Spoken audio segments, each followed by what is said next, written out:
Bonjour les élèves, cette semaine nous travaillons un nouveau point de grammaire, celui qui concerne la voix active et la voix passive. Alors c'est un nom un petit peu obscur pour en fait quelque chose d'assez simple à comprendre. On va partir déjà sur la définition des mots active et passive. Actif, si on dit de vous que vous êtes un élève actif, ça veut dire que vous êtes un élève qui est dans l'action. Vous prenez la parole, vous faites les exercices qu'on demande, vous êtes présent en classe et vous faites les activités en classe. Si on dit de vous que vous êtes un élève passif, au contraire, vous êtes un élève qui restait assis sur votre chaise sans forcément participer aux activités, sans participer à l'action. Donc la voix active, c'est quand on est dans l'action. La voix passive, c'est plutôt on est dans l'inactivité, dans le fait de subir les choses. On va partir d'un exemple. En pleine nuit, Gaston fut dérangé par son voisin. Phrase classique, dans laquelle je vous demande quel est le verbe de cette phrase. Le verbe de cette phrase, il est là, c'est Gaston fut dérangé.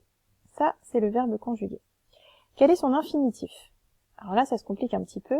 Fut dérangé, est-ce que son infinitif c'est être dérangé ou déranger?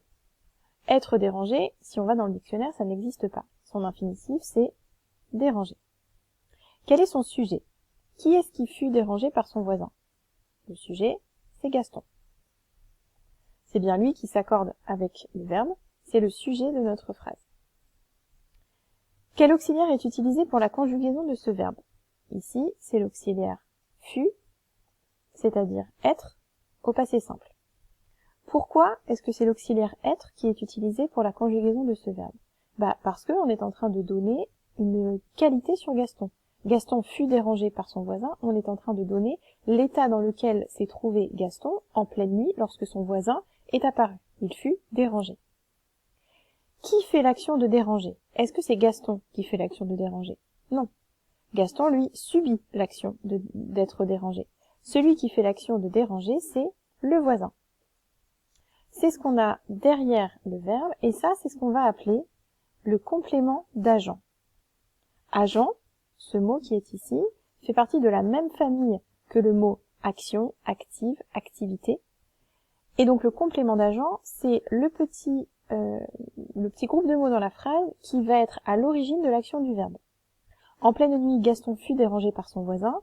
Gaston, lui, c'est le sujet du verbe, c'est de lui dont on parle, mais lui, il n'a pas fait l'action de déranger, il a subi cette action. Celui qui a fait l'action, c'est le voisin. Cette phrase-là, que je viens d'écrire, en pleine nuit, Gaston fut dérangé par son voisin, elle est écrite à la voix passive, parce que Gaston a subi l'action du verbe. Voyons la différence entre les deux. La voix active, lorsqu'un verbe est conjugué à la voix, est mis à la voix active, c'est que le sujet fait l'action exprimée par le verbe. Je vous ai donné deux exemples. La police arrête le voleur. Le verbe est ici. Qui est-ce qui arrête le voleur? La police. Ça, c'est notre sujet. Est-ce que c'est le sujet qui fait l'action d'arrêter le voleur? Oui, évidemment, c'est la police qui court derrière le voleur. C'est donc la police qui fait l'action exprimée par le verbe. La phrase est à la voix active. Deuxième exemple, le professeur interroge un élève. Verbe conjugué dans la phrase, interroge. Qui est-ce qui interroge un élève? C'est le professeur. Est-ce que c'est bien le professeur qui fait l'action donnée par le verbe? Est-ce que c'est le professeur qui interroge? Oui, donc la phrase est à la voix active. Le sujet, c'est celui dont on parle, et à la voix active, c'est aussi celui qui fait l'action. À la voix passive, maintenant, c'est l'inverse. Le sujet va subir l'action exprimée par le verbe. J'ai pris exactement les mêmes phrases que j'ai mises à la voix passive. Le voleur est arrêté par la police. Le verbe, il est ici, est arrêté. Qui est-ce qui est arrêté par la police? De qui parle-t-on? On parle du voleur. Le sujet de notre phrase est ici. C'est bien le voleur qui donne l'accord du verbe.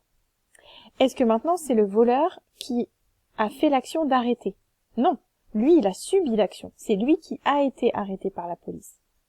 Donc, celui qui fait l'action, le complément d'agent, c'est par la police qui est à la fin de la phrase.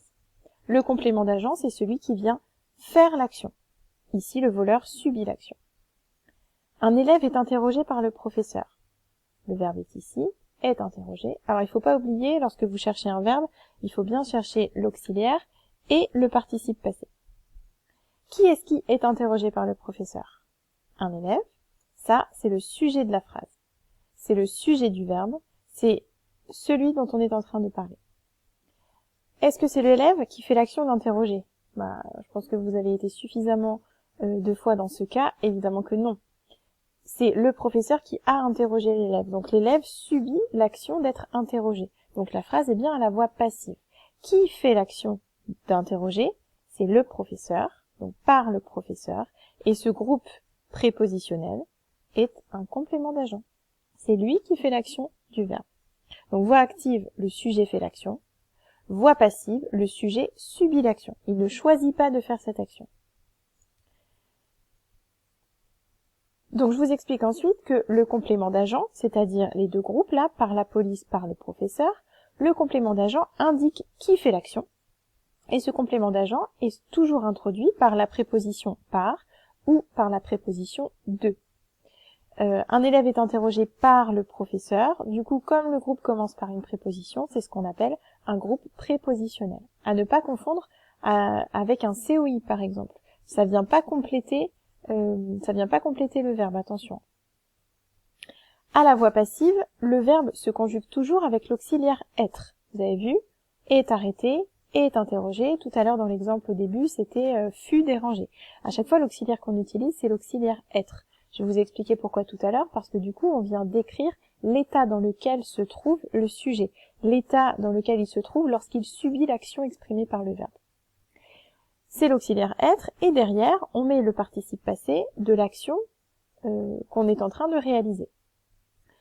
Le point le plus compliqué à comprendre dans la voix active et la voix passive, c'est de comprendre à quel temps est conjugué ce verbe. Là, quand on voit le verbe, un élève est interrogé par le professeur, on a envie de dire que le verbe est conjugué au passé composé. Parce que ce qu'on a toujours appris, c'est que lorsqu'il y a un temps composé, avec un auxiliaire plus un participe passé, ça forme un temps composé, et on regarde le temps de l'auxiliaire, et ça nous donne le temps composé correspondant. Donc là, on a envie de dire que c'est du passé composé. Sauf que comme on est à la voix passive, on est un petit peu trompé parce qu'on utilise l'auxiliaire pour montrer que le sujet subit l'action.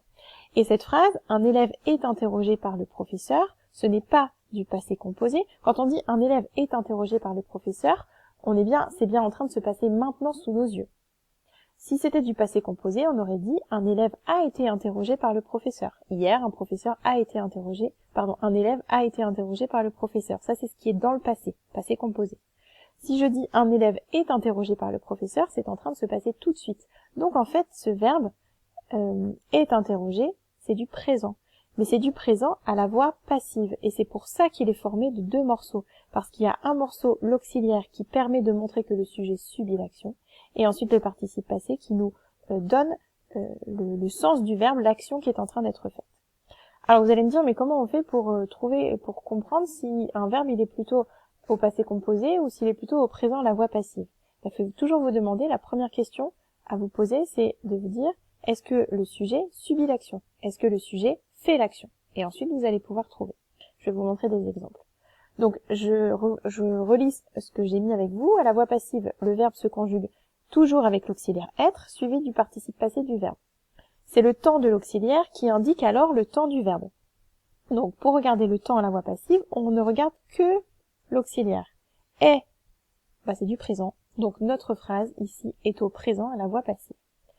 Cette toile est peinte par Michel-Ange. Alors là, tous les exemples que j'ai donnés, ce sont tous des exemples à la voix passive.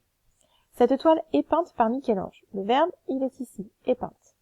On est bien d'accord que la toile subit l'action d'être peinte par Michel-Ange. Elle ne se peint pas toute seule, cette toile. C'est quelqu'un qui est en train de la peindre. Donc la toile subit l'action. Le temps, ici, on a dit, on regarde simplement l'auxiliaire. Ici, c'est du présent à la voix passive. Ce bâtiment a été détruit par la mairie. Notre verbe est là, a été détruit. Vous avez vu, du coup, quelque chose de nouveau, on a un verbe qui est formé de 3 morceaux. Jusque-là, on avait vu des temps simples et des temps composés, avec 1 ou 2 morceaux. Là, on passe sur des temps avec 3 morceaux. A été détruit par la mairie. On est bien à la voix passive, le bâtiment subit l'action de la destruction. Il va pas se détruire tout seul, ce bâtiment, c'est la mairie qui est en train de le détruire. Ce bâtiment a été détruit par la mairie, c'est donc du passé composé. parce que notre auxiliaire, c'est a été, il est formé de deux morceaux, et c'est donc un temps composé du passé composé. Passé composé à la voix passive. Les voyageurs seront accueillis par le directeur de l'hôtel. Le verbe est ici, seront accueillis.